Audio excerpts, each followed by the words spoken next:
പക്ഷേ ദില്ലിയിലെ പ്രക്ഷോഭം ഒത്തുതീർപ്പിലേക്കെന്ന് സൂചനയെത്തുന്നു. കർഷക സംഘടനാ നേതാക്കളും കേന്ദ്ര സർക്കാരും തമ്മിലുള്ള 4ാം വട്ട ചർച്ച വൈകിട്ടാണ്. പഞ്ചാബ് മുഖ്യമന്ത്രി ഭഗവത് മാനും ചർച്ചയിൽ പങ്കെടുക്കുന്നുണ്ട്. നോബൽ, ഏത് രൂപത്തിലാണ് ഈ ഒത്തുതീർപ്പിലേക്ക് എത്തുന്നത്? കർഷകരുടെ ആവശ്യങ്ങൾ അംഗീകരിക്കാമെന്നുള്ള ഉറപ്പുണ്ടോ?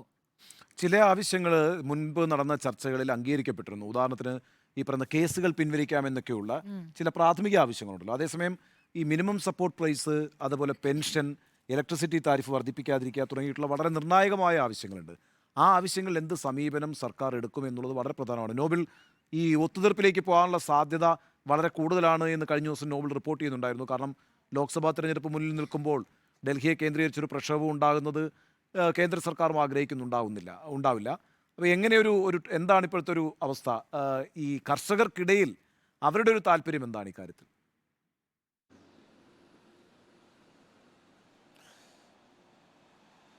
ഉണ്ണി, പ്രധാനമായും കർഷക സമരം ഒരു ഒത്തുതീർപ്പിലേക്ക് പോകും എന്ന സൂചനകൾ തന്നെയാണ് ചണ്ഡീഗഡ് ഉൾപ്പെടെയുള്ള സ്ഥലങ്ങളിൽ ലഭിക്കുന്നത്. പ്രധാനമായും ഈ സമരവുമായി ബന്ധപ്പെട്ടുകൊണ്ട് കഴിഞ്ഞ കുറേ ദിവസങ്ങൾ, അതായത് ഇന്നലെയും അതിന് കഴിഞ്ഞ ദിവസങ്ങളൊന്നും വലിയ പ്രതിഷേധങ്ങൾ ഉണ്ടായില്ല എന്നും പ്രധാനപ്പെട്ടതാണ്. കർഷകർ അവിടെ കുത്തിയിരിക്കുന്നതിനപ്പുറം കഴിഞ്ഞ ദിവസങ്ങളുടെ സമാനമായ രീതിയിലോ അല്ലെങ്കിൽ മറ്റു ദിവസങ്ങളെ പോലെ കണ്ണീർവാതകം പ്രയോഗിക്കുകയോ അല്ലെങ്കിൽ ജലപീരങ്കി പ്രയോഗിക്കുകയോ അല്ലെങ്കിൽ മറ്റു തരത്തിലുള്ള സംഘർഷങ്ങളിലേക്കൊന്നും കാര്യങ്ങൾ പോകുന്നൊരു സാഹചര്യം ഉണ്ടായില്ല. അത് മൂന്നാമത് നടന്ന ചർച്ചയിൽ ഏറെക്കുറെ സമവായവുമായി ബന്ധപ്പെട്ട കാര്യങ്ങൾ എത്തിയത് കൊണ്ടാണ് എന്ന വിലയിരുത്തലുകൾ ഉണ്ട്.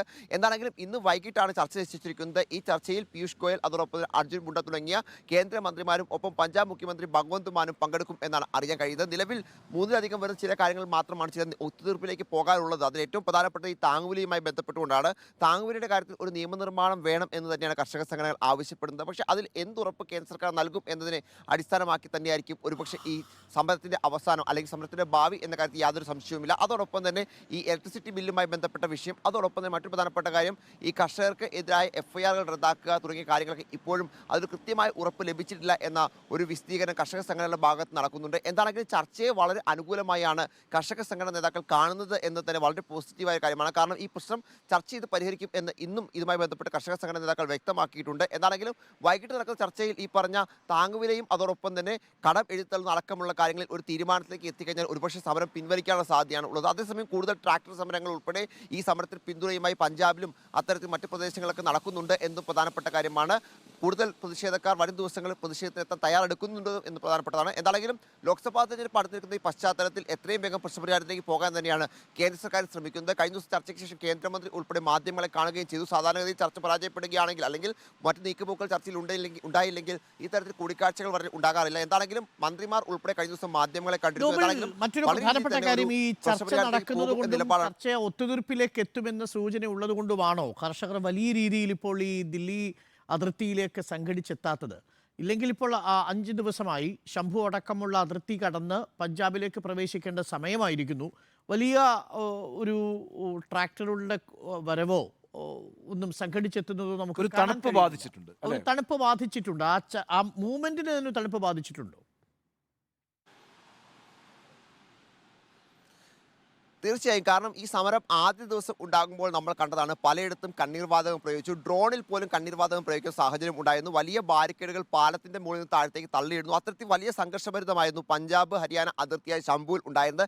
എന്നാൽ ഈ ചർച്ചകൾ മുന്നോട്ട് പോയതിന് പിന്നാലെ ഈ കഴിഞ്ഞ ദിവസമാണെങ്കിൽ ഒരു കർഷകൻ അവിടെ ഹാർട്ട് അറ്റാക്ക് വന്ന് മരിക്കുകയും ചെയ്തു. അത് പോലീസിനെതിരെ ഗുരുതരമായ ആരോപണം കുടുംബം ഉന്നയിച്ചെങ്കിൽ പോലും അന്നേ ദിവസം പോലും വലിയ പ്രതിഷേധങ്ങൾ ശംഭു അതിർത്തിയിൽ ഉണ്ടായില്ല എന്നത് ഒരു പോസിറ്റീവ് സൈനായി തന്നെയാണ് സർക്കാരും അതോടൊപ്പം തന്നെ മറ്റ് ആളുകളും കാണുന്നത്.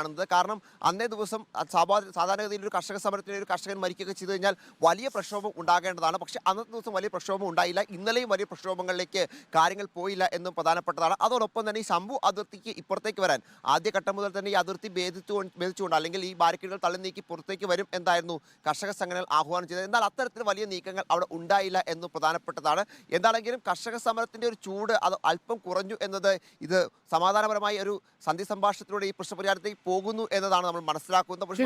ചർച്ച പരാജയപ്പെടുകയാണെങ്കിൽ ഒരു പക്ഷേ ഈ സമരം കൂടുതൽ ശക്തമാകാനുള്ള ശരി, നമുക്ക് നോക്കാം. ഇന്നിപ്പോൾ വൈകുന്നേരം നടക്കുന്ന ചർച്ച വളരെ പ്രധാനപ്പെട്ടതാണ്. ആ ചർച്ചയിലൂടെ ഒത്തുതീർപ്പിലേക്ക് എത്തുമോ എന്നാണ് നമ്മൾ എല്ലാവരും ഉറ്റുനോക്കുന്നത്. വളരെ പ്രധാനപ്പെട്ട വാർത്ത സംഭവിക്കുന്ന ഒരു വാർത്താ ദിനത്തിലേക്ക് നമ്മൾ പ്രവേശിക്കുകയാണ്. ഉണ്ണി ബാലകൃഷ്ണൻ. നിശ്ചയമായും കർഷകർ